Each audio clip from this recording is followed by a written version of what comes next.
say some stuff, okay? I really want to say three things. Firstly, at the outset, I was actually one of the two MPs on the trip who had 6 months before been on one of the Israeli-funded trips. And in doing so, I wasn't necessarily popular with APAN, but I was very upfront and said, I will do equal time, and indeed I was involved with Maria to organise the trip of 9 MPs. So I acquitted myself honourably, I believe.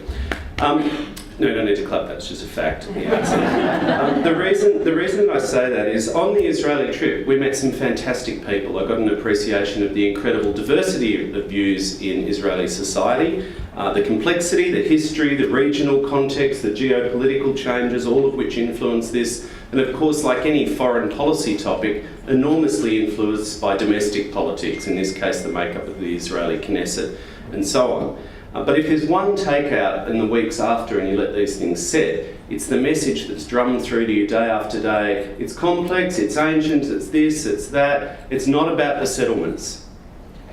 But on reflection, I could not help but conclude it's all about the settlements, at least for the current Israeli government and the dominant, increasingly dominant view amongst, if you like, the political class, despite all the sensible voices of former military commanders and others saying this has to stop.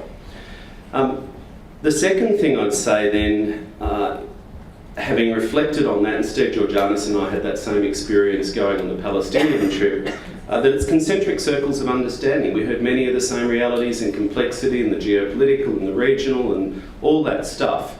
But there were three things that I particularly got from having then that contrasted experience. Firstly, the reality and the extent of the settlements is far more than the official maps you get given show you. Right down into the Jordan Valley, which was just astounding, and what we saw there. Secondly, the reality of life under the occupation. You know, in the introduction we heard about our visit to the Israeli criminal courts and someone on speeding fine walking in leg shackles. No, it was driving without a licence.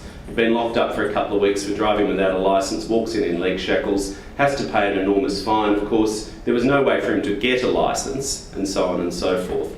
The system really seems stacked against ordinary people. The checkpoints just appeared entirely unnecessary in many cases, and that was the advice again of former senior military commanders, this has to stop.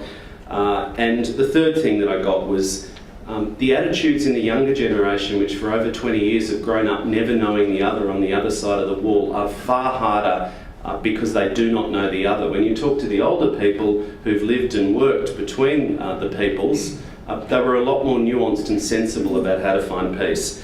And so the final thing I'd say, I read just after I returned John Lyon's quite beautiful book, Balcony Over Jerusalem. He was Australia's Middle East correspondent there for some years. He talked, in summary form, of something Gareth Evans had said many years ago, that there are really three futures for this conflict. 2 states, 1 state, which would not have a Jewish majority, that's just an ethnic demographic fact, or an apartheid state. And the conclusion about where things are heading is incredibly sad if you see yourself as a friend of Israel and the Palestinian people. So yes, two people need to make peace, I know that, but the lesson very much from both trips was that external actions can have an influence on pushing people and fostering the environment for peace. Thank you.